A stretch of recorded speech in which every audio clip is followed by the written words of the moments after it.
Welcome to consultant my self Manikanta. ఈ వీడియోలో మనం ఎన్సీఆర్టీకి సంబంధించినటువంటి బుక్ లిస్ట్ గురించి డిస్కస్ చేద్దాం.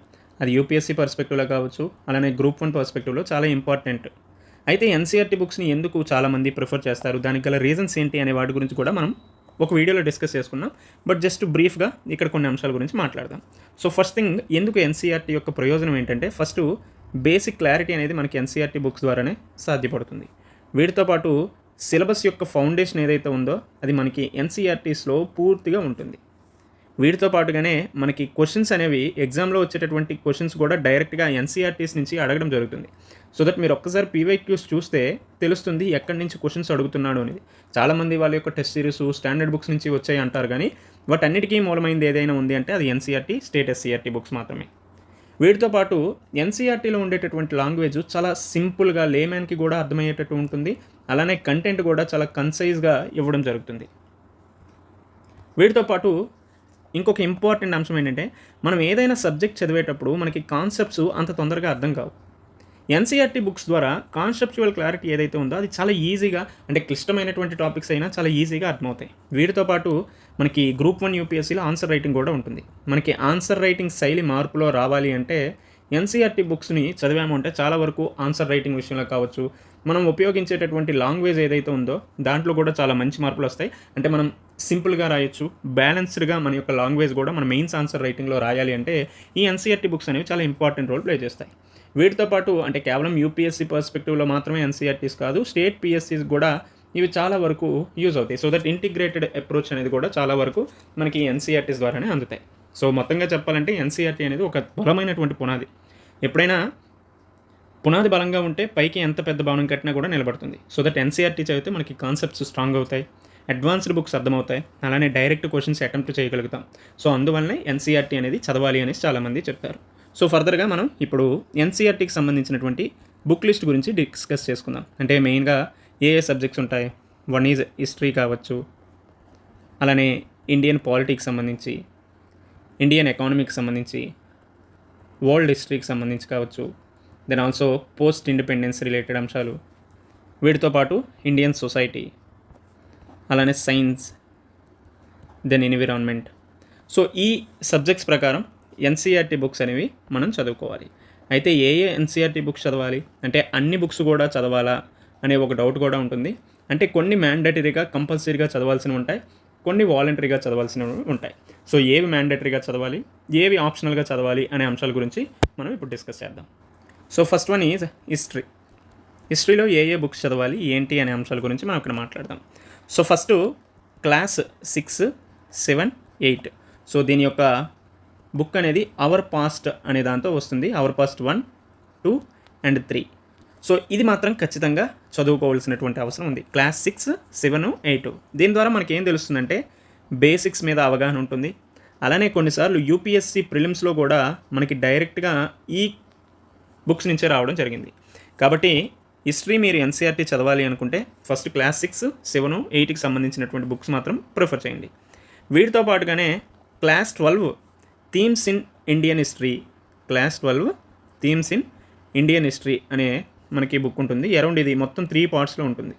Part 1, part 2, part 3. సో ఈ 3 బుక్స్ కూడా మనకి మెయిన్స్ ఓరియంటేషన్లో చాలా ముఖ్యమైనవి.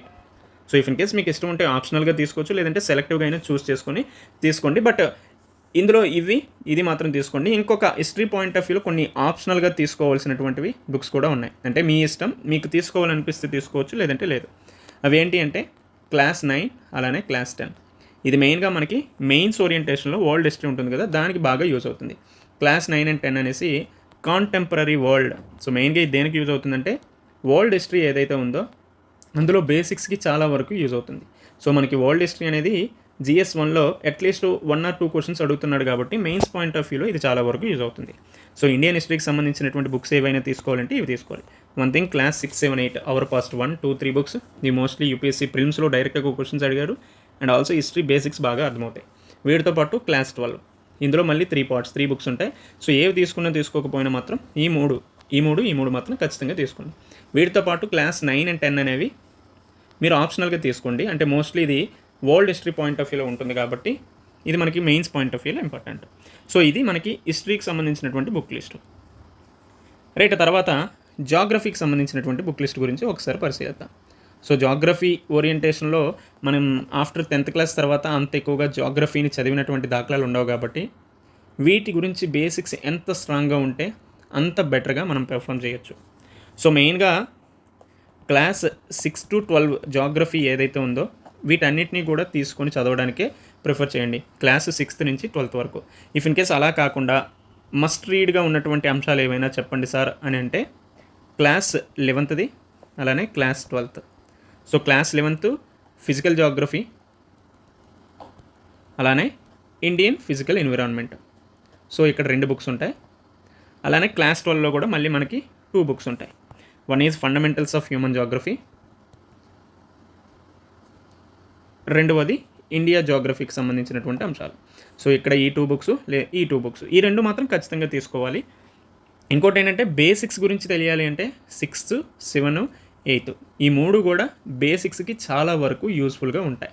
సో దట్ ఈ 6th, 7th, 8th స్టార్ట్ చేశారంటే మీకు చాలా మంచిగా ఈ జాగ్రఫీ మీద ఎటువంటి డౌట్స్ కూడా ఉండవు. So maximum if in case ఏవైనా స్కిప్ చేయాలి అంటే అంత ఎక్కువగా ఇందులో స్కిప్ చేయడానికి ఉండదు. సో మోస్ట్లీ మనకి ఇది చాలా కొత్త సబ్జెక్ట్ కాబట్టి జాగ్రఫీ అయితే 6th to 12th ఏవైతే బుక్స్ ఉన్నాయో వాటన్నిటిని కూడా చదవడానికి అయితే ప్రయత్నించండి. ఎందుకంటే వీటి ద్వారా మీకు బేసిక్స్ మీద పూర్తి అవగాహన ఉంటుంది. ఇది చదివిన తర్వాత ఇఫ్ ఇన్ కేస్ మీకు ఏదైనా స్టాండర్డ్ బుక్ చదవాలి అనిపిస్తే చదవచ్చు. సో బట్ ఇది చదవకుండా స్టాండర్డ్ బుక్ చూసాము అంటే ఖచ్చితంగా మనం కొంచెం డిఫికల్టీగా జాగ్రఫీ అనేది కనిపిస్తుంది. సో దట్ మీరు ఫస్ట్ టైం కనుక ప్రిపేర్ అయితే జాగ్రఫీ అయితే 6th to 12th ఎన్సీఆర్టీ మాత్రం ఖచ్చితంగా చదవండి. రైట్, దెన్ పాలిటిక్స్ సంబంధించి ఏ బుక్స్ చదవాలి ఏంటి అనేది కూడా చూద్దాం. సో ఫస్ట్ మస్ట్ రీడ్ ఖచ్చితంగా చదవాల్సినటువంటి బుక్స్ ఏంటి అనే వాటిని చూద్దాం. తర్వాత ఆప్షనల్గా లేదంటే బేసిక్ లెవెల్స్లో మీకు అర్థం చేసుకోవాలనేటటువంటి బుక్స్ గురించి కూడా డిస్కస్ చేద్దాం. మస్ట్ రీడ్ అయితే ఖచ్చితంగా class 9, class 10, class 11, then class 12 ఇవి మాత్రం చదివారు అంటే మీకు చాలా వరకు పాలిటీ అంటే ఉన్నటువంటి భయాలు కావచ్చు. ఇంతవరకు పాలిటీని మనం జస్ట్ నార్మల్గా చదువుతాం, బట్ అనలిటికల్ ఓరియంటేషన్లో చదవాలంటే ఈ బుక్స్ అనేవి మనకి చాలా చాలా యూస్ఫుల్గా ఉంటాయి. సో దట్ క్లాస్ 9 నుంచి 12th క్లాస్ వరకు ఉన్నటువంటి బుక్స్ మాత్రం ఖచ్చితంగా ప్రిఫర్ చేయండి. So class 9 is democratic politics 1, democratic politics 2, then class 11 is related to Indian constitution at work. Class 12 అనేది politics in India since independence. So ఈ politics in India since independence అనేది మనకి post independence ఓరియంటేషన్లో మెయిన్స్లో కూడా చాలా వరకు use అవుతుంది కాబట్టి ఈ బుక్స్ మాత్రం ఖచ్చితంగా ప్రిఫర్ చేయండి పాలిటీ ఓరియంటేషన్లో. అంటే మనం నార్మల్గా లక్ష్మీకాంత్ లేకపోతే జీబీకే పబ్లికేషన్స్ సో బుక్స్ చదువుతాం, బట్ వీటన్నిటికీ బేస్ ఏదైనా ఉంది అంటే అవి ఎన్సీఆర్టీ. సో వీటి ద్వారా ఏం తెలుస్తుందంటే మనకు కేవలం ఏ ఆర్టికల్స్, ఏ schedules, parts, what is what అని కాకుండా అసలు ఎందుకు దాని యొక్క బ్యాక్గ్రౌండ్ ఏంటి, లేదంటే దానికి సంబంధించినటువంటి అంశాల మీద ఆన్సర్ రాయాలంటే ఎలా రాయొచ్చు అనేది మనకి వీటి ద్వారానే అర్థమవుతుంది. కాబట్టి ఇంతవరకు మీరు పాలిటీని స్టార్ట్ చేయలేదు అంటే మాత్రం వీటి ద్వారా స్టార్ట్ చేయండి, చాలా బాగా మీకు పాలిటీ మీద ఇంట్రెస్ట్ వస్తుంది. And also if in case మీరు జస్ట్ బిగినర్స్ అయితే మాత్రం క్లాస్ 6th నుంచి 8th వరకు బిగినర్స్ అయితే ప్రిఫర్ చేయండి. Like mostly social and political life ఓరియంటేషన్లోనే మనకి ఉంటాయి. సో జస్ట్ ఇది స్కూల్ లెవెల్స్లోనే ఉన్నటువంటి బేసిక్ లెవెల్స్లోనే మాత్రమే మనకి ఇవన్నీ ఉంటాయి. మోస్ట్లీ మీరు ఒక 1-2 డేస్లోనే పూర్తిగా చదివేస్తారు. సో అంత కష్టపడాల్సినటువంటి అవసరం లేదు. సో పాలిటీలో అయితే ఇది మాత్రం ఖచ్చితంగా చదవండి, బట్ ఇదైతే ఆప్షనల్గా చదువుకోండి. రైట్, ఆ తర్వాత ఎకానమీకి సంబంధించినటువంటి బుక్ లిస్ట్ ఏంటి అనే వాటి గురించి కూడా మనం డిస్కస్ చేద్దాం. ఎకానమీలో ఖచ్చితంగా చదవాల్సినవి, అలానే ఆప్షనల్గా మనకి నచ్చితే చదవచ్చు లేకపోతే లేదు ఏంటి అనేవి కూడా చూద్దాం. సో ఖచ్చితంగా చదవాల్సింది ఏంటంటే class 11, class 12 and also class 9, class 10. So class 11 దేనికి సంబంధించిందంటే ఇండియన్ ఎకనామిక్ డెవలప్మెంట్కి సంబంధించినటువంటి అంశాలు. Class 12 is related to macro economics. So మేజర్గా మనకి మ్యాక్రో ఎకనామిక్స్ అనేది చాలా ఇంపార్టెంట్ ఎకానమీ పాయింట్ ఆఫ్ వ్యూలో. మైక్రో అనేది అంత ఎక్కువగా అడగడు. సో దట్ క్లాస్ 12లోనే మనకి మైక్రో ఎకనామిక్స్ గురించి కూడా ఉంటుంది. So law of demand, law of supply, law of diminishing marginal utilities, so indifference curve, ఇటువంటివన్నీ ఉంటాయి. సో దట్ మైక్రో ఎకనామిక్స్ అనేది మనకు అంత ఎక్కువగా ఎగ్జామ్ పాయింట్ ఆఫ్ వ్యూలో అడగడు. మ్యాక్రో ఎకనామిక్సే మనకి ఎక్కువగా అడుగుతారు కాబట్టి క్లాస్ 12 అనేది ప్రిఫర్ చేయండి, బెటర్గానే ఉంటుంది. Then also class 9 and 10 mostly మనకి poverty, food security, economic development aspects ఇవన్నీ ఉంటాయి. So that class 11, class 12, class 9 and 10 మాత్రం ఖచ్చితంగా ప్రిఫర్ చేయండి. సో ఇఫ్ ఇన్ కేస్ మీరు ఎన్సీఆర్టీ చదవాలి అనుకుంటే బట్ క్లాస్ 12లోనే మైక్రో ఎకనామిక్స్ ఉంటుంది. బట్ యూపీఎస్సీలో మనకు అంత ఎక్కువగా అడగడు. ఇఫ్ ఇన్ కేస్ మీరు ఎకానమీ ఆప్షనల్ అయినా లేదు అంటే ఎంఏ ఎకనామిక్స్ చేశారు అంటే మీరు ఈ బుక్స్ని అయితే ప్రిఫర్ చేయండి, లేదంటే అంత అవసరం లేదు. ఓకేనా? సో ఇది ఎకానమీకి సంబంధించి. దెన్ సొసైటీకి సంబంధించినటువంటి బుక్. సొసైటీకి ఏ బుక్స్ చదవాలి ఏంటి అనే వాటి గురించి డిస్కస్ చేద్దాం. సో మనకి సొసైటీ అయితే క్లాస్ 11, క్లాస్ 12కి సంబంధించినటువంటి బుక్స్ ఉన్నాయి. ఈ రెండింటిని మాత్రం ప్రిఫర్ చేయండి. సో క్లాస్ 11 దేనికి సంబంధించింది అంటే ఇంట్రడ్యూసింగ్ సోషియాలజీ. సో ఇది జస్ట్ బేసిక్స్కి మాత్రమే యూజ్ అవుతుంది. అండ్ ఆల్సో మనకి ఏపీపీఎస్సీ గ్రూప్ 1లో అయితే ఇండియన్ సొసైటీ లేదు. హౌఎవర్ తెలంగాణ గ్రూప్ 1కి అయితే ఇండియన్ సొసైటీ ఉంది కాబట్టి చదవండి. అండ్ ఆల్సో ఏపీ గ్రూప్ 1కి లేకపోయినప్పటికీ కూడా సొసైటీ చదవటం వల్ల ఎటువంటి సమస్య కూడా ఉండదు. ఎందుకంటే మనకి గ్రూప్ 2లో కూడా ఇండియన్ సొసైటీ ఉంది కాబట్టి చదవండి. ఎందుకంటే బేసిక్స్గా కాన్సెప్చువల్ క్లారిటీ ఇవన్నీ తెలిస్తేనే మనం మెయిన్స్ ఆన్సర్ రైటింగ్ రాసేటప్పుడు కూడా చాలా వరకు యూజ్ అవుతుంది. రైట్, క్లాస్ 11 అయితే ఇది చదువుతారు. దెన్ క్లాస్ 12 అయితే ఏ బుక్ చదువుతామంటే Indian society, social change, development in India.